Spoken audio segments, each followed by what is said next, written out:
नमस्कार दोस्तों, जीविका मंत्रा में आपका स्वागत है। भाद्रपद मास के कृष्ण पक्ष की षष्ठी तिथि को हल षष्ठी या फिर तिलछठी का व्रत किया जाता है। इस दिन भगवान श्री कृष्ण के बड़े भाई बलदाऊ का जन्म हुआ था। इसके ठीक 2 दिन बाद श्री कृष्ण जन्माष्टमी व्रत किया जाता है। हल षष्ठी में व्रत की कथा अवश्य सुननी चाहिए। ऐसे करने से जीवन में सुख समृद्धि बनी रहती है। प्रिय श्रोताओं, आज आप सुनेंगे हल षष्ठी की कथा। उससे पहले आप सभी को हल षष्ठी की ढेरों सारी शुभकामना। भगवान बलराम आप सभी की रक्षा करे। हल षष्ठी या तिल षष्ठी को चंद्र षष्ठी, बलदेव छठ या राधन छठ भी कहते हैं। द्वापर युग में भगवान बलराम सृजन के देवता थे। हल षष्ठी या फिर हल छठ भगवान श्री कृष्ण के बड़े भाई और भगवान विष्णु के अवतार भगवान बलराम के जन्म दिवस के रूप में मनाया जाता है। इस दिन व्रत रखने से भगवान बलराम यानी शेषनाग जी का आशीर्वाद मिलता है। इस व्रत को रखने से संतान बलराम जी की तरह बलशाली होती है। हल षष्ठी का व्रत करने तथा कथा सुनने से संतान को लंबी आयु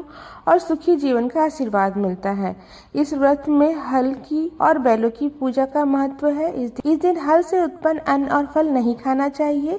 इस दिन गाय का दूध का सेवन या इस्तेमाल भी नहीं करना चाहिए। इस दिन भैंस के दूध की पूजा में उपयोग किया जाता है और इस दिन झूठ बिल्कुल भी नहीं बोलना चाहिए। हल षष्ठी के व्रत में भगवान शिव और पूरे शिव परिवार अर्थात भगवान शिव, माता पार्वती, सिद्धि बुद्धि सहित गणेश, स्वामी कार्तिकेय जी और उनके अलावा भगवान श्री कृष्ण, बलराम जी तथा षष्ठी माता की विशेष पूजा की जाती है।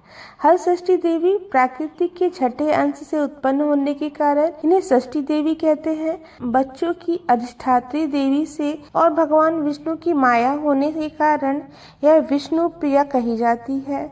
यह ब्रह्मा जी की मानसिक कन्या है, इसलिए मातृका में इन्हें देवसेना नाम से जाना जाता है।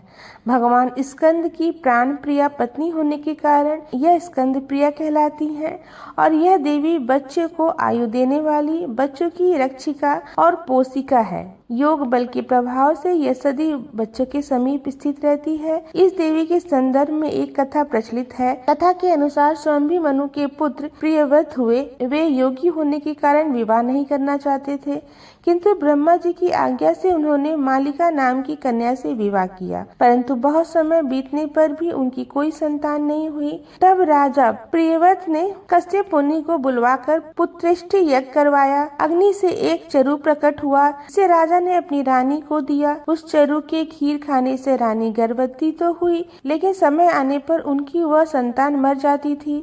12 वर्ष इसी तरह बीत गए, लेकिन उन्हें कोई संतान नहीं हुई। 12 वर्ष बाद रानी ने एक दिव्य संतान क्रांति युक्त पुत्र को जन्म दिया, लेकिन सर्वांग सुंदर होने के बाद भी वह बालक भी अन्य बालकों की तरह जीवित नहीं रहा। इस पर राजा रानी बहुत दुखी हो गए। राजा ने अपने उस मरे हुए बालक को हृदय से लगाकर शमशान की ओर जाने का निश्चय किया। शमशान पहुंचकर राजा पुत्र शोक से दुखी होकर स्वयं को रोने और स्वयं को प्राण देने को तत्पर हो गए।